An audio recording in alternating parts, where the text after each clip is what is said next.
Okay, where to begin here? As I've been getting into now for a long time, there's a clear overarching agenda to morph the idea of conspiracy theorists into domestic terrorists, to make them one and the same. And it's clear that various agents have been selected to further that agenda really for the past 8 years or so, mostly since Sandy Hook is when it really took off. And when you think about it, that makes sense logistically in the context of the bigger picture where we had little bits of what is referred to as domestic terrorism prior to 9/11. After the Soviet Union allegedly collapsed, there needed to be a new enemy. And so we had the World Trade Center bombing, the first one. We had Waco, and then we had the Oklahoma City bombing. But there really wasn't any great groundswell in the media that was pointing to domestic terrorists as a problem. I guess there was Ted Kaczynski, too, who is referred to as the Unabomber. You had the Weather Underground as well, but still, it was never a thing that was portrayed like it's being portrayed now. And that makes sense, right? Because we had 9/11, and then terrorists were who we were supposed to be afraid of. But they could only get so much mileage out of that narrative, and inevitably they needed a new enemy.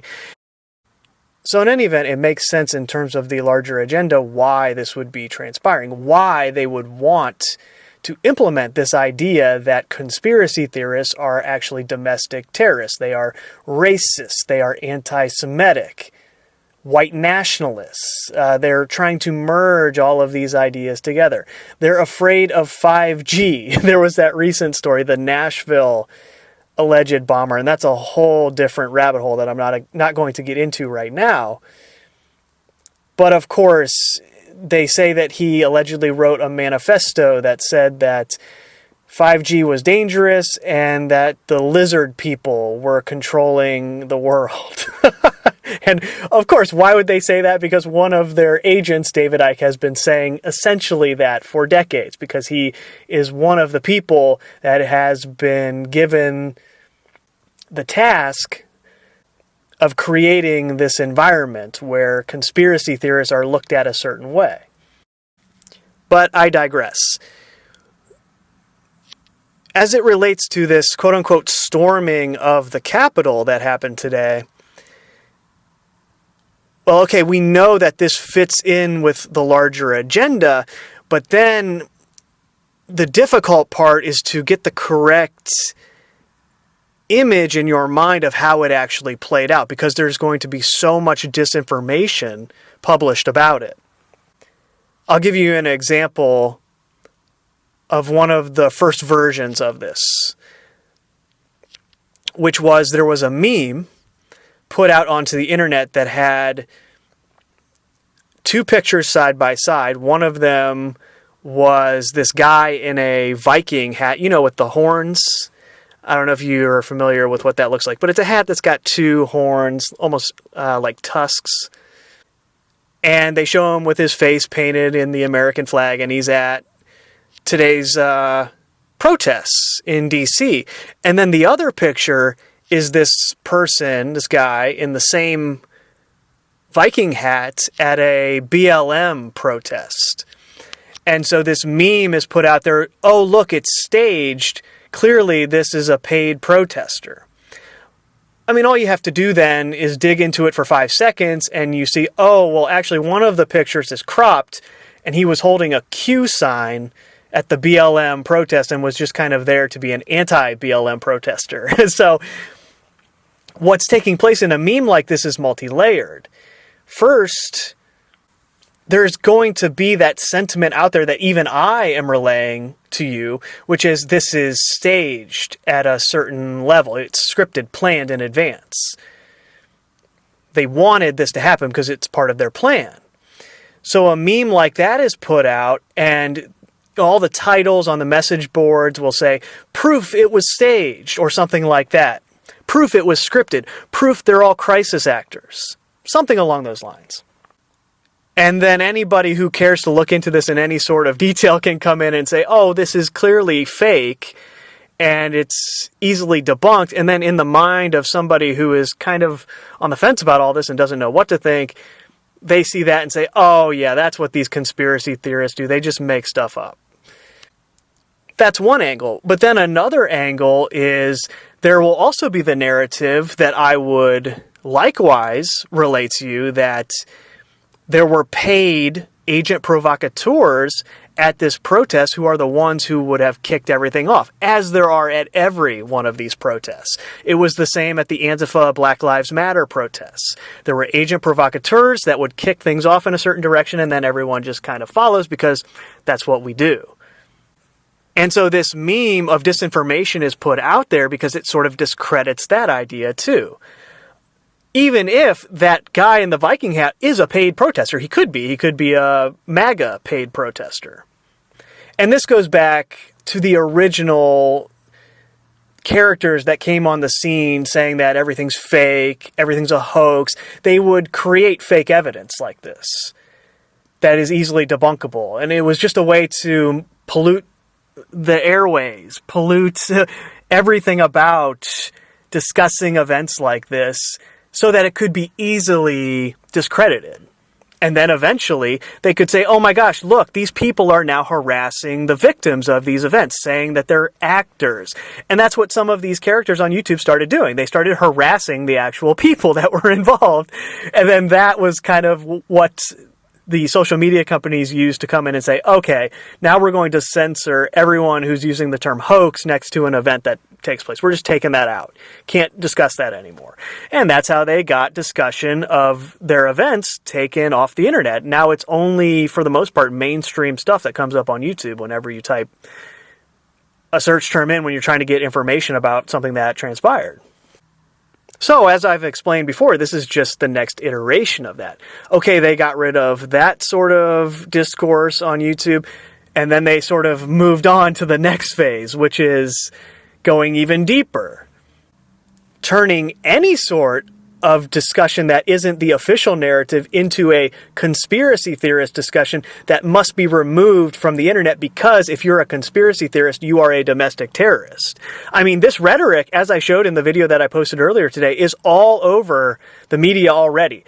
Even President-elect Biden came on and gave an address and said, hey, this is an insurrection. They're using terms like sedition in addition to domestic terrorist. They're all saying that this is the worst thing that's happened in generations. They can't all believe what's going on. We have to stop this. And of course, they likewise say that President Trump is responsible. And again, this is why they made President Trump the conspiracy theorist president. You see, this was all planned well in advance. And I know there's a lot of people that supported Trump that aren't going to want to hear that. But hopefully now, I mean, it's too late now once his term is over. But hey, better late than never that you at least realize the error of your ways and you finally have your moment where you understand that you were duped, and then you can move forward. Nobody's judging you. Nobody's going to give you a hard time, because the only reason I know about what I'm speaking right now is because I was duped by it way back in 2011 and 2012, you see. So I would never judge you for being duped by it just because you came into the game later than I did. But anyway, then there was a second meme that just recently came out that was the girl's name who was shot was Roberta Paulson. And that was a meme started on 4chan that then was picked up on Twitter. And now there's people out there saying, oh my gosh, look, the girl's name is Roberta Paulson. And this, of course, is a reference to Fight Club. His name was Robert Paulson. I'm sure you guys all know about that. But that's another example of something that's floated out there that will invariably turn out to not be true. I mean, if that's really her name, then we'll have to reassess everything that I'm going to go into now. But I don't think that will end up being her name. And then there was a similar meme that was a picture taken of one of these protesters who made it to the Senate floor and is putting his fist up in the air and then there's writing on the picture that says, oh, is this what a MAGA supporter would do, the fist in the air? Because that is sort of like a Black Power BLM image that you would associate with that movement. However, I mean, come on, anybody who was in that situation might put their fist in the air, like joking around saying, yeah, I took over the Senate.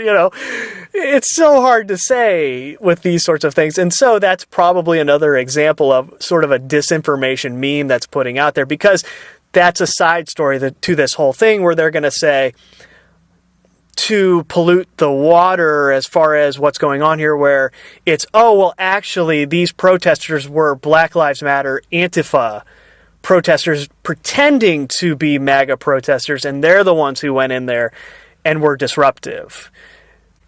Because that feeds into the persecution complex that they like to give each side. Like, oh, we are so close to the truth that they have to resort to these tactics against us.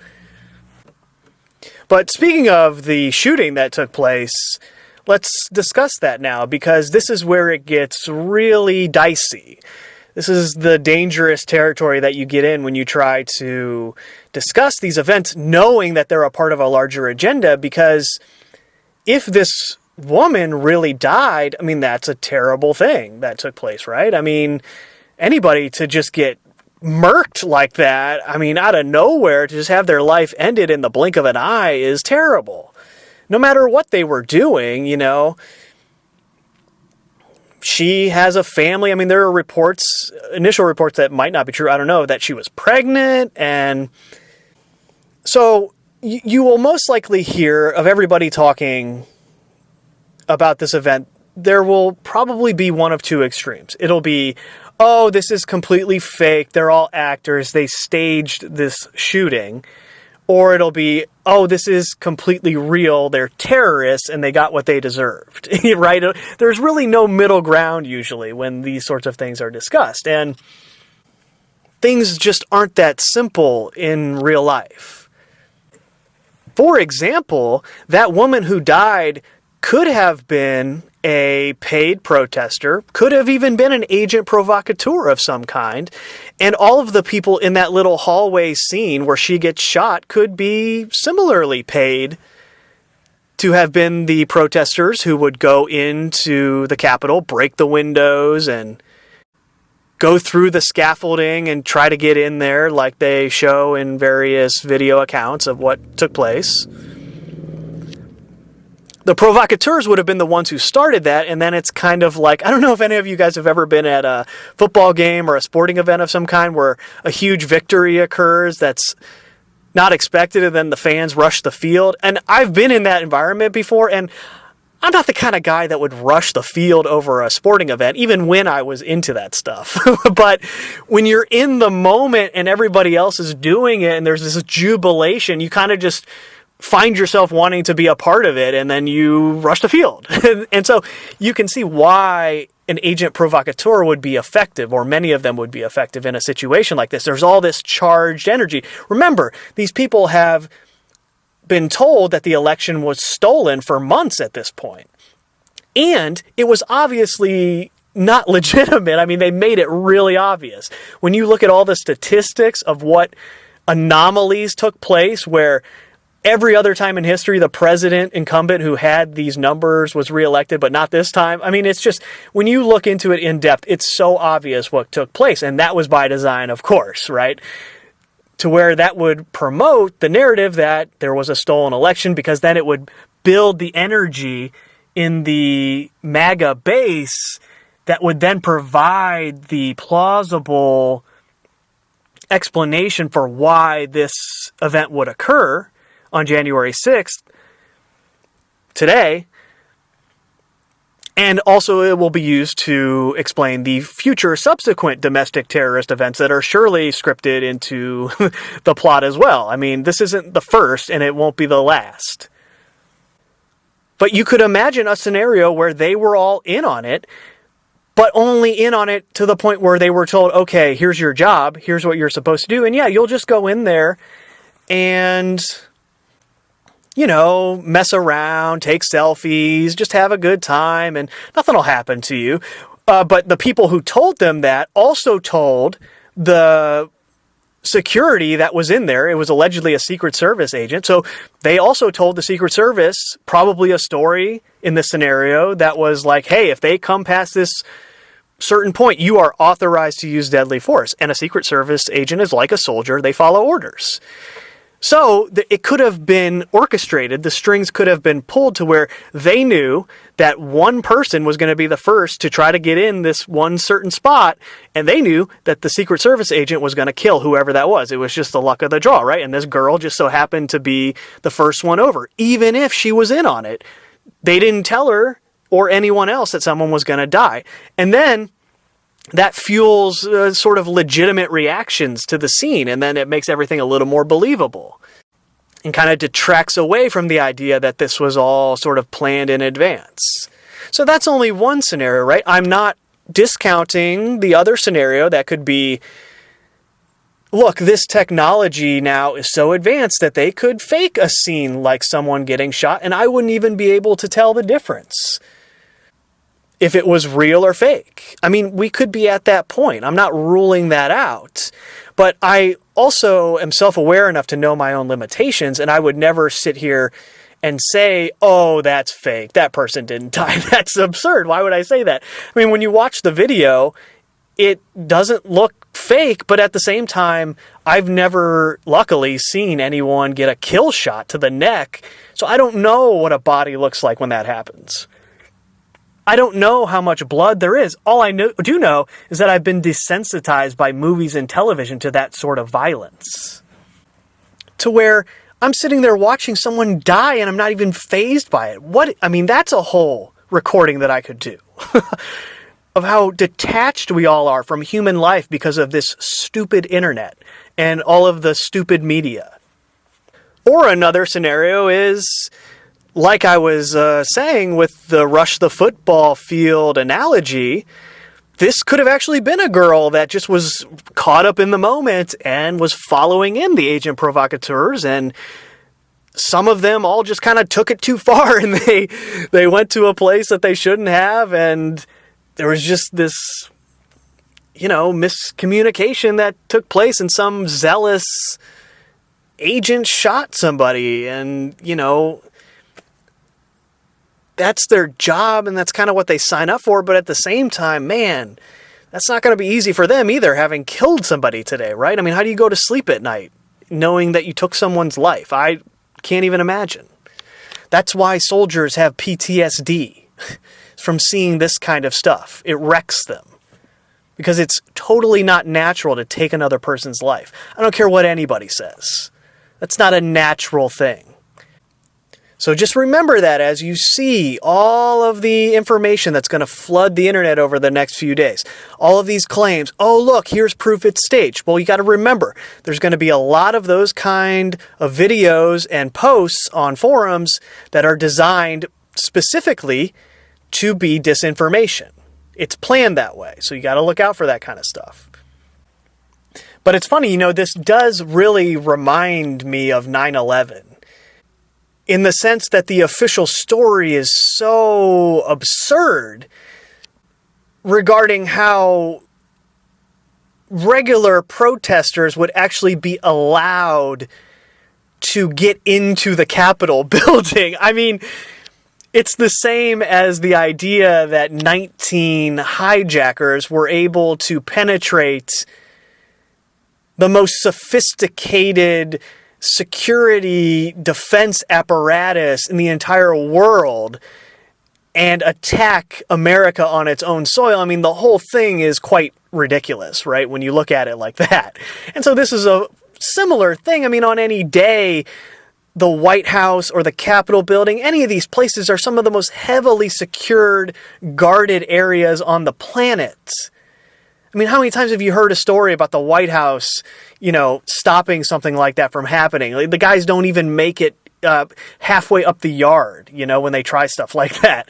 So you can try to spin the story all you want that, oh, well, this was a regular constitutional protest and they were allowed to be there. No, that's not how it works, okay? Sure, they're allowed to be in a certain zone because you got to get permits for these things. And this goes back to who funded and organized a lot of these protests. And I'm sure that will come out in the news eventually as well, which will be a further link to domestic terrorism and conspiracy theorists, because Alex Jones was heavily involved by design, of course. And I'm going to get to Alex Jones further in a second.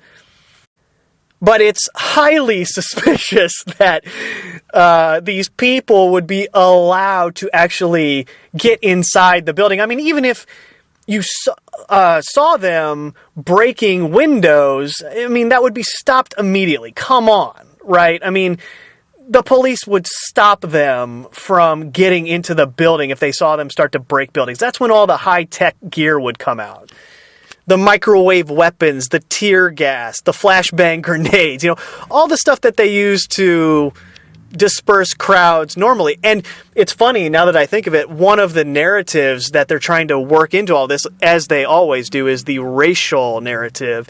And I've seen Twitter posts, people trying to rile everyone up by saying, oh, well, this is an example of white privilege. When white people protest, the cops don't do anything. But when black people protest, they bring out all the stuff I just mentioned. And I'm sitting there thinking, were you not alive the past year when Antifa took over an entire zone of a city? Like, where were you when that happened? But, yeah, so of course they would work that aspect into it as well, because we can't have any event without it being a racial thing. I mean, guys, are we seriously still talking about white and black? I mean, come on. Race is the dumbest thing I can imagine to argue over. Anyway. Well, I shouldn't say anyway. There are very real things, oppressive things, that the black community has had to deal with for decades at this point. I mean, it's stuff that can't be argued with, like mandatory minimum sentencing guidelines that were harsher for crack than for cocaine, because the black community was using more crack and the white community was using more cocaine, like the rich bankers on Wall Street, right? They get busted with a key of cocaine and they get a slap on the wrist. The same amount of crack gets found by somebody in the ghetto, and they're getting, 10 years in prison as a mandatory sentence. So you can't just sit there and say, oh, it's not a real thing, what the basis of it is, right? But what I'm referring to is more the general idea of, like, racism as a thing. I mean, are there really people who are still racist? We all, no matter what color our skin is or what country we're from, have our idiosyncratic tendencies, what would be referred to as stereotypes. And stereotypes are true most of the time. Big deal, right? I mean, that's like the greatest scene that's ever been put on television was about stereotypes. And it was a skit from Chappelle's Show where Dave Chappelle and John Mayer went to a barber shop, and John Mayer started playing the electric guitar, and everybody's just standing around like, dude, what is this? What is this electric guitar? And then in the next scene, I think it's Questlove from The Roots. He's playing the drums, and they got a few other instruments going, and then everybody in the barber shop starts dancing. And even somebody starts rapping. And then even Dave Chappelle starts moving around because he can't help himself. Like, it's hilarious because it's true. We're different. Who cares, right? I mean, the idea that racism is a thing is just completely absurd. It blows my mind. I mean, as an aside, I have my own personal conspiracy theory about the Chappelle Show. They have that whole story about, oh, well, he was getting worried that he was actually enforcing stereotypes rather than dispelling them, and he had this crisis of faith, and he turned down all that money and went to Africa. I actually think that his show was becoming too popular and had too positive of a message. I think it was bringing people together too much. And that's why it got canceled.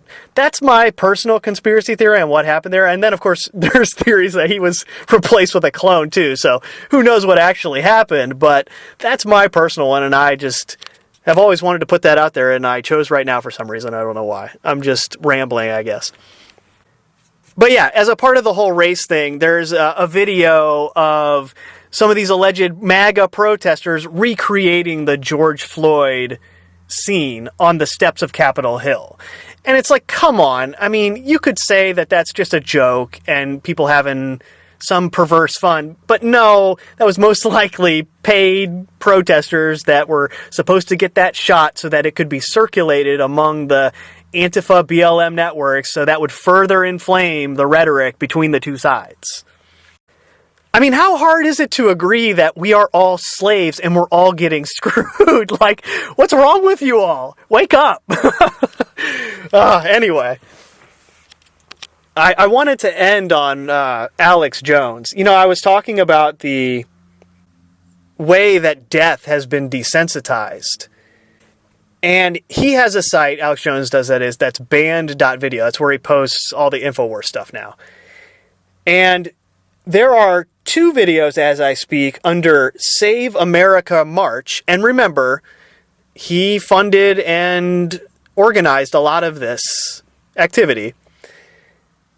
And there are 2 explicit videos of this woman being executed.